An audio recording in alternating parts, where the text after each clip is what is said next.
to the UIAAA Connection podcast. GoFan and VNN are proud to be the exclusive sponsor of the UIAAA Connection. Now a combined company, GoFan and VNN provide a seamless integration for digital ticketing and athletic websites. Direct your fans to one place for all your athletic events, communications, and tickets to home and away games. Thank you to GoFan and VNN for their exclusive sponsorship of the UIAAA Connection. Welcome back to another edition of the UIAAA Connection. I'm your host, Mark Hutch Hunter. Today we have as our special guest, Bryan Veazie, the Director of Athletics for the Jordan School District. Welcome to the podcast, Bryan. Thank you. It's good to be here. I appreciate you inviting me on. Let's have you begin by sharing with our international audience now where you grew up, where you went to college, your first job, etc. Okay. Well, I actually grew up in Kearns, Utah. I'm here on the west side of Salt Lake City. I'm sorry, repeat the question. I probably should have pulled that up. Yeah. Where'd you grow up? Where'd you go to college? Your first job, a little bit of your background, etc. Okay. Yeah. So like I mentioned, I grew up in Kearns, Utah, in the west side of Salt Lake City. Went all the way through that system, went through David Gorley Elementary, Kearns Junior High School, Kearns High School. Absolutely loved my childhood, loved my experience in the school system, in athletics, and in the community there. Out of school, I had an opportunity to sign an athletic and academic scholarship at what was then Dixie College.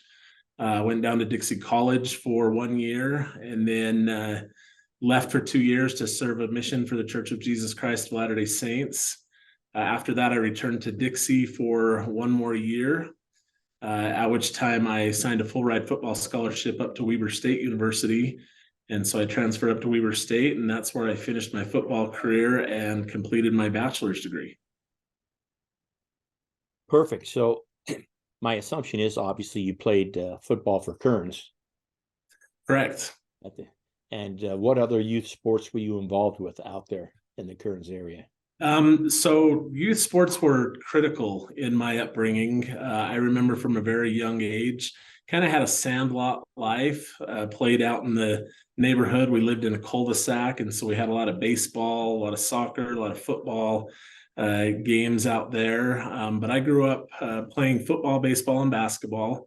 Played football in the Ute Conference for Kearns. Played basketball both in the Kearns Recreation League as well as a city AAU team.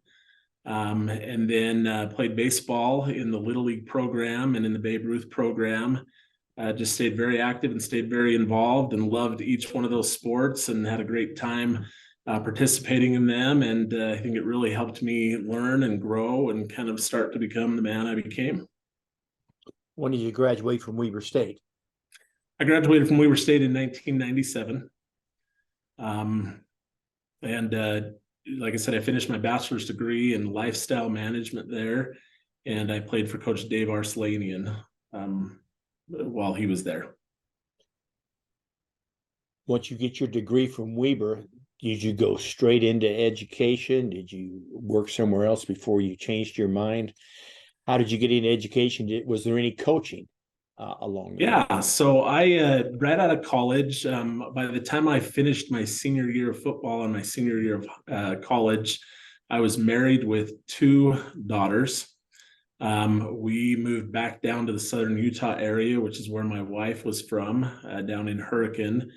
And I immediately started working as a physical therapy aide and managing a fitness center there in Hurricane. Soon after that, I had the opportunity to become an executive director in the assisted living industry. And I ran large and small assisted living facilities for silent investors. And while I was doing that, I actually coached football with a former college football buddy of mine, Mike Smith, down at Dixie High School. And we had a lot of success there and had a lot of great opportunities down there where we were actually able to win a state championship during my time coaching there. Got to the point where I absolutely loved coaching. We had moved up to the Salt Lake area, and coincidentally enough, Mike Smith had taken the head coaching football job at Copper Hills High School. Copper Hills, yes, okay. And so I lived close by, and so as I continued to run assisted living facilities, I went to work coaching at Copper Hills High School. The more I got involved in the assisted living industry, the more difficult it was, if you will, for me to commit to coaching, to get to practices on time, to show up to games on time, to be able to stay for the entire practice or game. And that just kind of really started weighing on my mind. And for as much as I loved being involved in the assisted living industry and helping elderly people maintain a quality of life and independence, I decided that I'd rather be on the front end of that and be in a position to where I could influence people at a young age. And I felt like doing that through coaching and through teaching would be the best way for me to do that. And so I remember going home and talking to my wife and asking her what she would think about me taking a 50+% pay cut and going back to school to get my master's degree and teaching license and going into teaching and coaching. And for as much as I expected to be on the couch that night, she commented, been wondering when you were going to ask. I think that's where you belong. What do we need to do to make it happen? And so I actually was able to get onto an alternate route to licensure path. I was able to get a teaching job at Copper Hills High School. And I went back to the University of Phoenix to finish my master's degree in education with my teaching certificate. And once I completed that, I continued to teach and coach at Copper Hills High School for a little while. I then had an opportunity to transition to the Davis School District, Northridge High School, where I had a good friend of mine and a few college buddies of mine teaching and coaching. And so I was there for a period of time coaching football and basketball and teaching concurrent enrollment in exercise science, sports medicine, emergency medical response. Absolutely loved my time there. Had a great time teaching, a great time coaching, had a lot of fun with my coaching buddies. But just once again got to the point where I felt like I needed to expand my sphere of influence. And I needed to be able to. Let me interrupt you. Let me ask you there. So, and I'm trying to get my time frame right. Did you coach with Freddie at Northridge, or had he already left? Or Freddie had already left. And so Eric Thompson was the head coach at Northridge High School, who is now the head coach at Ogden High School. At Ogden, yes. Okay. Yeah. And like I said, I love my time there. I love teaching, love coaching. Probably could have been content doing that for the rest of my career. But I just really started feeling like I wanted to expand my sphere of influence, and I wanted to be able to have a positive impact on more programs, more educational programs, more athletic programs, more teachers, more coaches, and most importantly, more kids. And so once again, I went back to the University of Phoenix and got my administrative license and started applying for jobs. And so you went from Northridge then back to Jordan District. Yeah, as I applied for administrative jobs, I got a few offers in a few different districts, but Jordan District, who I was familiar with, had a job mid-year, just as I had finished up my program and just as I had started applying for jobs. And so I was offered an open contract at the Jordan School District to begin mid-year, second semester.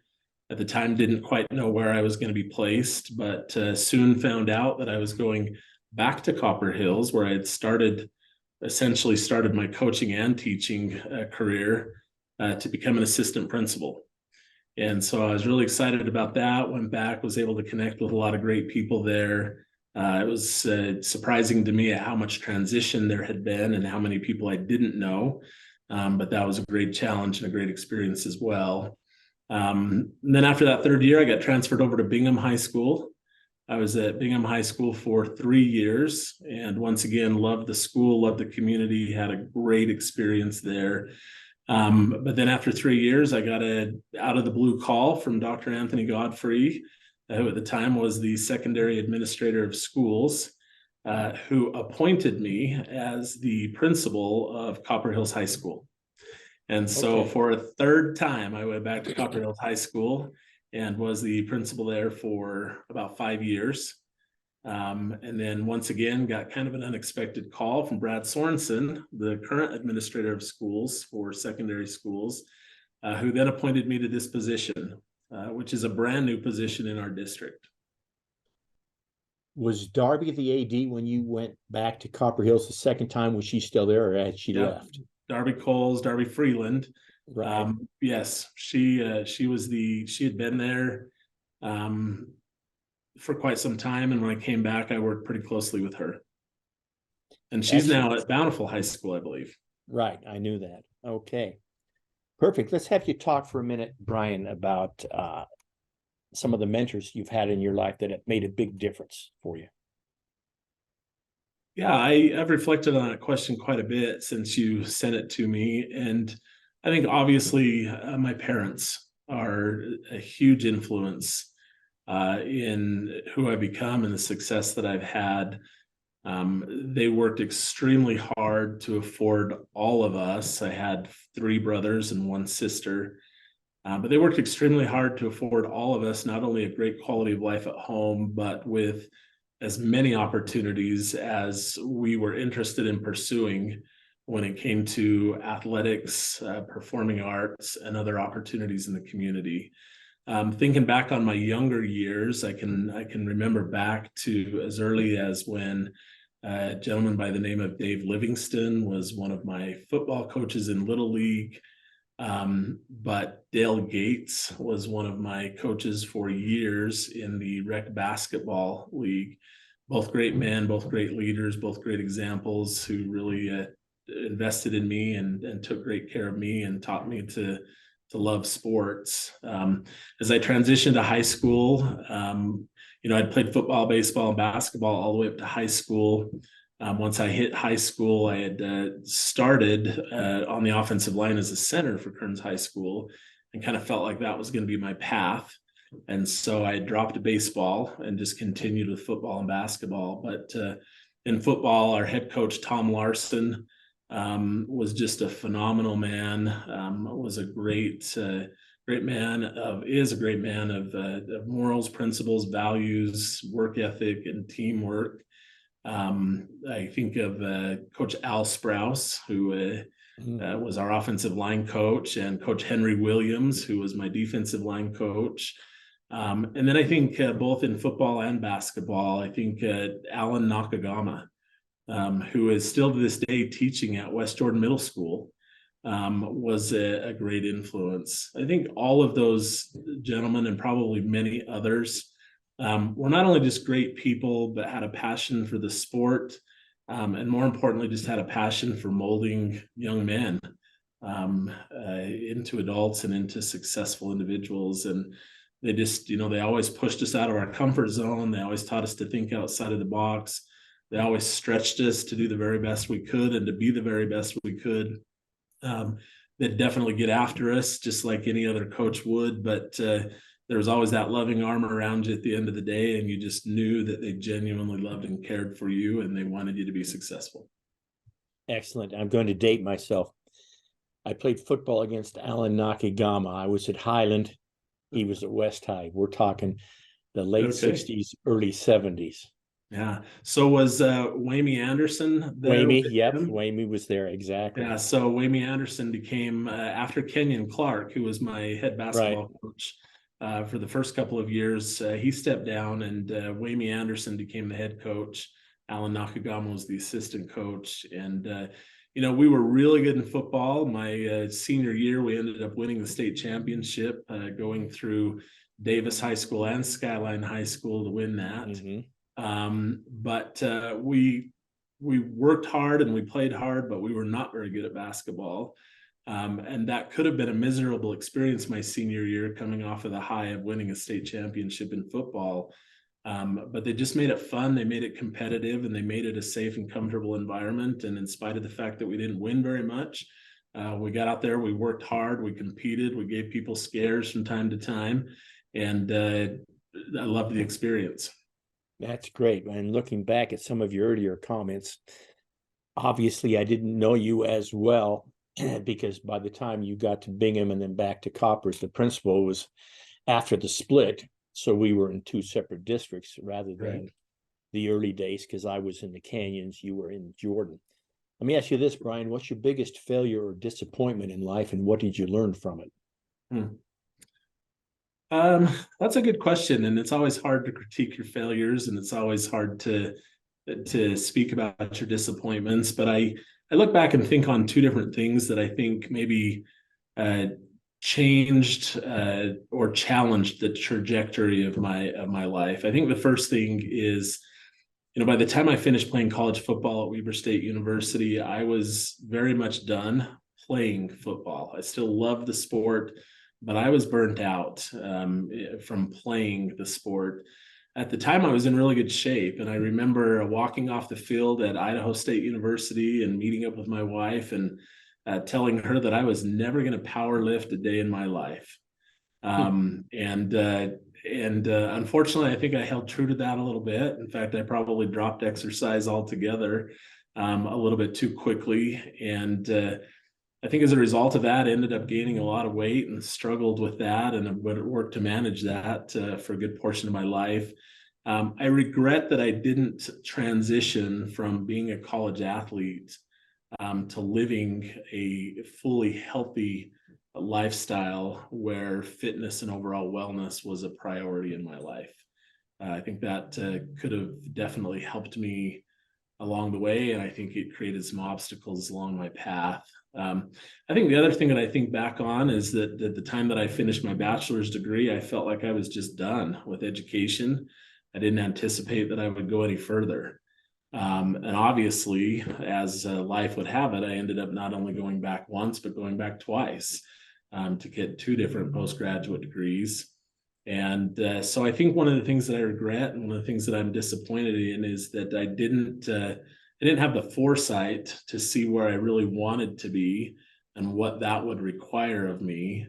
And as a result of that, I didn't continue my education at a time where I was rehearsed and practiced in education. And so, I quit attending school. And then by the time I went back, it was quite a challenge to get back into the collegial mindset and to move forward with studying and writing reports and doing research papers and collaborative projects and deadlines and due dates all over again. Exactly. Thanks for sharing that personal experience. Let me ask you this, Bryan, and your answer will be a little bit different because you spent years as an administrator and as a principal working with ADs, and now you're a district AD. My question is, the job of athletic administrator today, how is it different than when you first began as an administrator and working with ADs, and now that you're a district AD? What are some of the differences you see? Yeah, I think that it appears to me as if everybody's taking high school athletics a little bit more seriously. And what I mean by that is that we know that the whole purpose of having athletics attached to education as education-based athletics is to motivate those that are athletically inclined to want to come to school, have good attendance, good behavior, good performance in the classroom, and overall success in their academic pursuits. And that was really the focus. And athletics was a vehicle, if you will, to get to that educational goal. I think in a lot of ways it's still that way, but I see a lot more student athletes. I see a lot more coaches, and I see a lot more parents putting, I don't want to say too much of a focus on athletics, but maybe kind of forgetting what its place is within the educational system, and seeing it as kind of a live or die, do or don't kind of a situation that, they're going to school so that they can play football. They're not playing football so they can be motivated to go to school. And I think with that paradigm shift, I think it's become a little bit more serious. I think student athletes and parents are taking it more seriously. I think they're pursuing opportunities to develop skills and talents at a younger age. I think they're spending a lot more money trying to do that. I think they're getting their students, athletes involved in in athletic opportunities with clubs and competition leagues and travel teams a lot earlier in life. And I think that when they get to high school, I think sometimes maybe they're expecting that high level of professionalism or the high level of professional approach to the sport. And as a result of that, I think that it's become really difficult as a coach and as an athletic director to kind of navigate the process and the demands and responsibility of meeting the stakeholders' needs. I don't know if that makes sense, but I just feel like student athletes are more involved. They're more opinionated. They want to be more of the process of making decisions at the team level. Parents want to be more involved. They want to be more involved, They want to be more involved in making decisions as to what's happening with the team, what style of coaching is taking place, whether or not they approve of the coaches that are within the schools, and wanting to have more of an influence even at the administrative level of schools on what's happening within the athletic programs that their student athletes are participating in. I think the other thing that I would add is that you're just starting to see more and more litigation. You're starting to see there just higher stakes in the athletics, and when those stakes aren't met, it seems like there's a kind of a tendency to attempt to work it out at the school level with the coach and with the administration, and then maybe escalate that to the district. But it seems like legal gets involved pretty quickly, and that there's a lot of litigation out there that's creating some problems and creating some challenges in athletics. Yeah, that's very well said. Let's have you share with our audience for a minute what it's like to serve as the district athletic director. May be different for you because you never served as a building AD. Certainly you were a building principal. But I think you've been on the job as the Jordan District AD a year and a half now? This is my first year, actually, starting in July. So it's half year. Okay. Yeah, so it's only been a half a year. Like I said, I spent a lot of time playing football, baseball, and basketball. I played football for 16 years, all the way through college. I coached between football and basketball approximately 15 years, give or take a few. And so that experience, combined with being an assistant principal over athletics at a school, and then obviously being a principal who's ultimately responsible for what's transpiring in athletics, I feel like I've gotten a really good background. I've had a lot of exposure to a variety of different approaches to athletics, a lot of different styles within athletics. I think I've been exposed to a lot of the issues that we're facing in athletics as well. It's interesting. This is the first time that the Jordan School District has had this position in place. I believe they felt like they wanted somebody in this position that not only had been involved in athletics as a player, but involved in athletics extensively as a coach, and that it also had some type of administrative role and responsibility in overseeing athletics.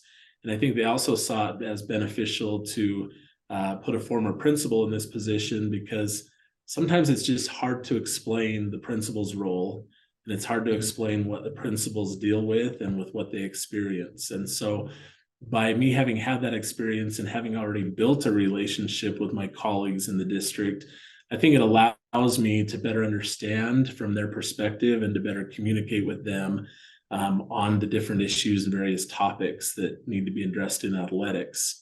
It was interesting when I got this position. I think we had started kind of creating the job description, but ultimately the first assignment I was tasked with was to create my job.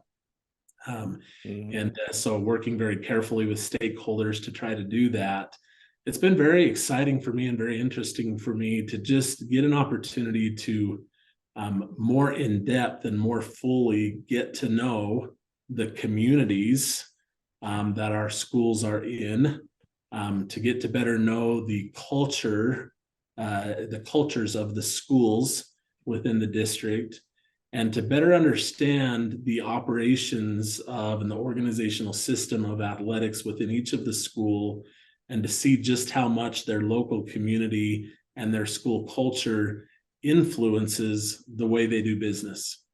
And I think it's provided me with an opportunity to kind of get a more global perspective of athletics within our district.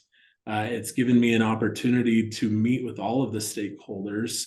I've had a chance to meet with the principals specifically about athletics. I've had a chance to meet with, and I meet regularly with the assistant principals over athletics. I meet monthly with the athletic directors. I meet quarterly with the full-time athletic administrative assistants. I have an opportunity to get out there and meet with parents, get out there and meet with students. Spend a lot of time at the Utah High School Activities Association. Spend a lot of time involved in and trying to get more involved in the UIAAA and the NIAAA.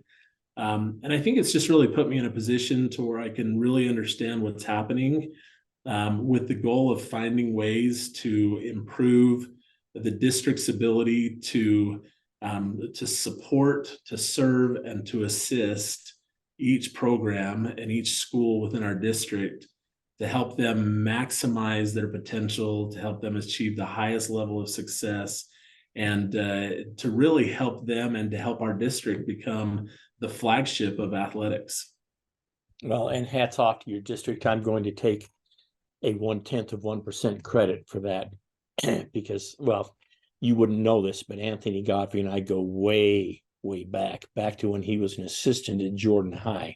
That's right. I think I did know that. I think you were at Jordan and he was there as an assistant. And I believe, if I'm not mistaken, at one time, Brad Sorensen was there as well. Brad was there as a coach for me. Absolutely. Yeah. Swimming coach. So my point being that I've been at, and I don't see Anthony that often because his plate's full as a superintendent, but I've been after him to get the Jordan district to get full-time ADs on staff, to get a district AD. And I think as far as the UIAAA is concerned, hats off to you and to the Jordan district, because even though it may not have happened as quick as we wanted it in the UIAAA, I think what you've done is incredible. And I think it's a great job. So you mentioned your involvement with the UIAAA. I understand you're fairly new, but how did you hear about the NIAAA? How did you become involved? And then after you talk a little bit about that, then we'll talk about the NIAAA in Orlando a little bit. Yeah. Well, coming in as a first-time district athletic director, knowing that it was the first time that the district had the position, and kind of having a very broad understanding of what my roles and responsibilities would be. I'm a lifelong learner, and I feel like there's never an opportunity for learning that should be passed up. And so I wanted to not only study the individual programs of our schools and our district philosophies and district policies and district guidelines, but I wanted to really understand what was happening at the local and national level outside of our district. In fact, I've worked with a lot of the district athletic directors, and I could name them all, and you probably know them all, but we've actually put together a collaborative cohort that meets in person once a month. I think we're up to 9 or 10 of us, and we get together and we choose specific topics. Whether it's camps and clinics or overnight travel or coaches stipends or facilities management or gate worker pay. I mean, the list goes on and on and on, but we just kind of talk about it. We kind of share notes, who's doing what's working well, what questions or concerns are we facing, and does anybody have a potential solution for an obstacle that we're working on. And that's been really good. But obviously, as I continued to dig into where I could gather more information, I started looking at books, I started looking at podcasts, I started looking at associations. And that's obviously when I was referred to the UIAAA. And so jumped on the UIAAA website and started kind of browsing around and doing some research, started talking to some of our athletic directors that were heavily involved in the UIAAA, Andy Bowis being one of those influential individuals, and just kind of saw the mission, vision, and goals of the UIAAA and how it connected with the NIAAA, and how the UIAAA and the NIAAA had such a great working relationship with the NFHS, and realized that this was where it was at for high school athletics, and that if I wanted a network, if I wanted influencers, if I wanted people to collaborate with, if I wanted the latest and greatest of what's happening in athletics at the high school level, and if I wanted access to resources to continue to learn, grow, and develop as a leader, that this was a great place to do it. And so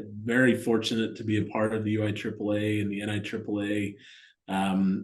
Obviously started with my RAA, and I'm pretty darn close to being able to get my CAA now, and then certainly be moving on to the CMAA.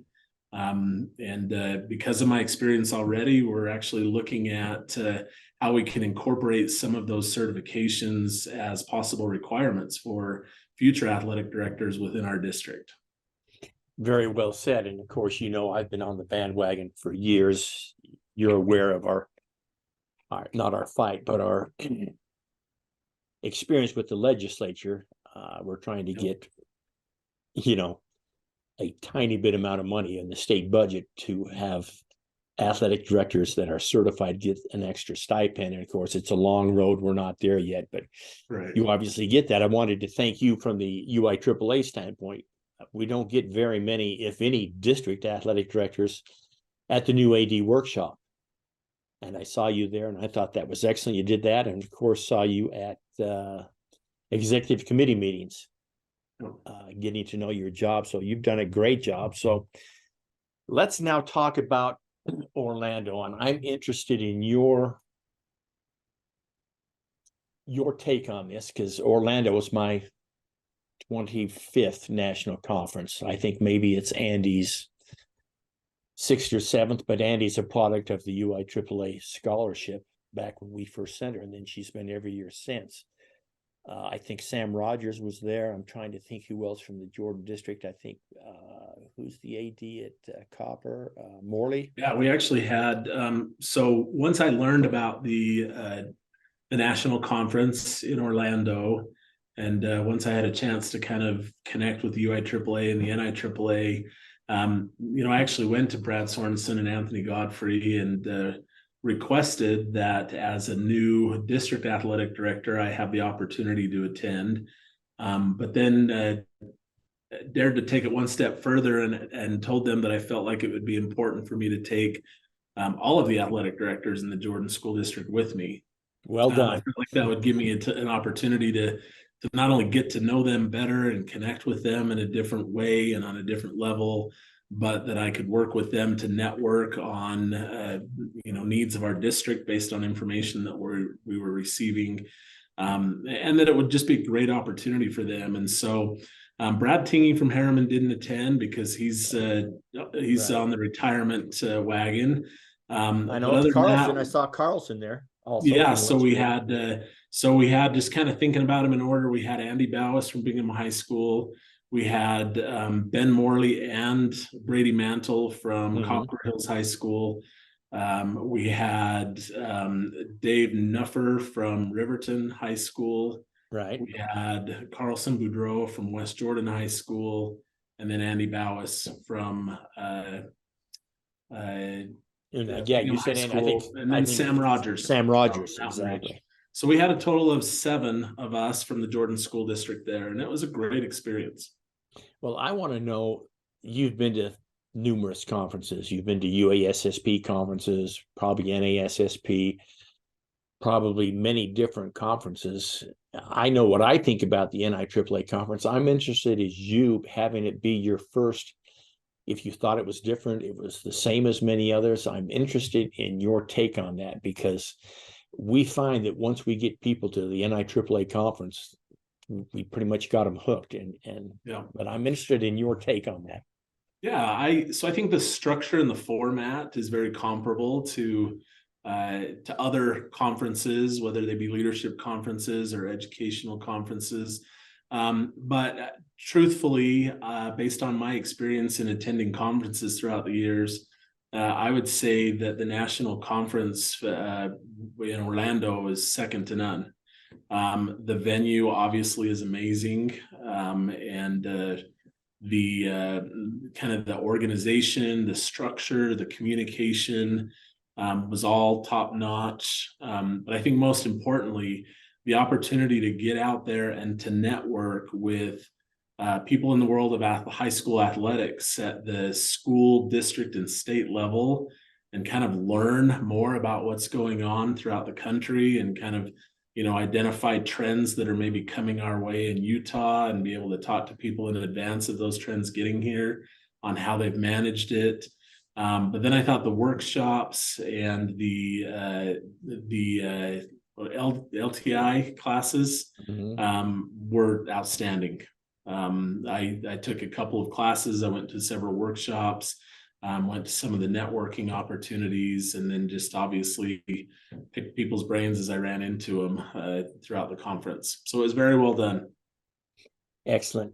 Let me have you talk about your experience about working with the great Dr. Anthony Godfrey. And I say that because, as I mentioned before, I used to go through this cycle every 2 or 3 years, would get a new assistant principal for athletics at Jordan. And I understand that they were my immediate superior, but I obviously ended up training them. And then after they got good at it, then they received another assignment. Anthony and I, oh my goodness, maybe his first year as the assistant principal at Jordan. So we hung out together for the longest time. This has got to be way back in the 90s, but yeah, we've kept in touch all these years, and he's done such an incredible job at the Jordan district as the SUP. But I want your take on what's it like working with him, because people don't want to hear about, I've been working with him for years. Yeah, well, if I talk about him too much and brag about him too much, my colleagues are going to think that I'm simply trying to gain favor. But I will say that I have always had an admiration for Dr. Anthony Godfrey. I've always had a very high level of respect and appreciation for him in who he is as a person. And as an educator and as a leader in education, I would suggest that there isn't any better. His philosophy and his mission and his vision and his goals, and the way that he so effectively works with the Board of Education, and the way that he so effectively runs the district, and the close connection that he keeps to the people with boots on the ground. And just the amount of, I think his passion and his enthusiasm for education and for our students and for our communities is contagious. And I think he leads by example. He will obviously share what the expectations are throughout the district, but he also puts his money and his actions where his mouth is. And he leads out, and he not only demonstrates the example, but he provides great opportunities for others around him to build capacity. And then he really empowers them to go to work and to get things done. And he has a high level of trust for those that are doing the work. Excellent. You say hello to Anthony when you see him. And coincidentally, Anthony has been to the NIAAA conference. He's also been to the UIAAA conference and presented. But next time you see him, or maybe you'll see him this afternoon, Anthony attended my first conference in Orlando in 2001. Oh. So he was the assistant principal, and it was probably my 4th or 5th national conference. But you can ask him about that and just how much has changed since he was there. So let's get back to asking you about what's the favorite part of your job, Bryan? I think the thing that I enjoy most about my job is the thing that I've enjoyed most about every job that I've had, especially those in education, is I am in a position to support and to serve and to assist. I want to surround myself with great people. I want to help build capacity in them, and then I want to get out of their way and let them do their work. But I want to be there every step of the way to do whatever I can to lead them onto that path of success and to help them stay on that path and to help them get there as quickly as I can. You know, as a teacher and as a coach, you have the ability to do that in the classroom and on the field or on the court. As an administrator, you had an opportunity to do that with the school, within the school. As a district athletic director, I think the thing that I love most about my job is I get an opportunity to build relationships with key stakeholders. I get an opportunity to really dive deep into where we are and to where the needs are. I get the opportunity to go to all of the different schools and to meet with all of their staff. And I get an opportunity to find creative ways to meet their needs and to best support them, to serve them in whatever way they need from the district. And to assist them in achieving their dreams and accomplishing their goals. Well said. Thanks for sharing. Let's finish up with a couple of questions. The first one being, Bryan, I need your 2 suggestions for a brand new athletic administrator, and they need to follow Bryan's suggestions in order to be a success. What would your 2 suggestions be? I think the first thing that there's kind of 3. The first one's really simple, is just go into it open-minded and objectively. You probably have a lot of experience in athletics, and that may lead you to believe that you think you know everything that happens there, but you don't. And you're going to be quite surprised at just how involved it is, and just how complex it is. I think the second thing that I would tell them is that you can't accomplish anything in your leadership position as an athletic director if you don't build solid relationships with those that you serve. You've got to take time to build a strong working relationship with the administration. You've got to take time to really get to know and build a relationship with the coaches. And most importantly, you need to be willing to not only build solid relationships with the kids and really show them that you care about them at a deeper level than just what they can do for you on the court or on the field. But one thing that I would suggest is maybe lacking a little bit in our education-based athletics is coaches' ability to put themselves out there and to work hard to make connections with and to build positive and healthy relationships with parents. As they become more and more involved, rather than us withdrawing from them, I think we need to embrace their willingness to be involved and work collaboratively with them on how they can best be involved to support our efforts. And then the third thing that I would mention is you probably have experiences like me. You know, the game of football, baseball, and basketball, I pretty much know inside and out. But there are a lot of sports that an athletic director is going to be responsible for supporting that they may have zero experience with. And so I would encourage them to take the opportunity to get out there and to learn as much as they can and to become as much of an expert as they possibly can in all of the athletic events and all of the athletic programs that they'll be working to support. Thank you for those suggestions. We'll finish with this. Bryan, what question should I have asked you that I failed to ask you? It's a good question. I think we've been pretty thorough. I think we've covered a lot. I think maybe, you know, a great question to ask at district level and school level athletic administrators is, you know, what can the UIAAA and what can the NIAAA do specifically to continue to support and to serve you in the ways that we have the capacity to do? And I think the answer to that would be, you know, grab a hold of your sphere of influence and work to maximize that to our advantage. You know, at the, you know, whether it be at the local or at the state or at the national level. I really feel like for as much as we talk about athletics being education-based athletics, and for as much as, like at the beginning of this conversation, we talked about the importance of athletics in helping student athletes excel at school, I really feel like there's a lot of talk about the value and importance of athletics and education, but sometimes I feel like we fall a little bit short in putting our money where our mouth is. And I think it's going to be really important for us to understand that in a lot of cases, 45 to 55% of our students are participating in at least one extracurricular activity.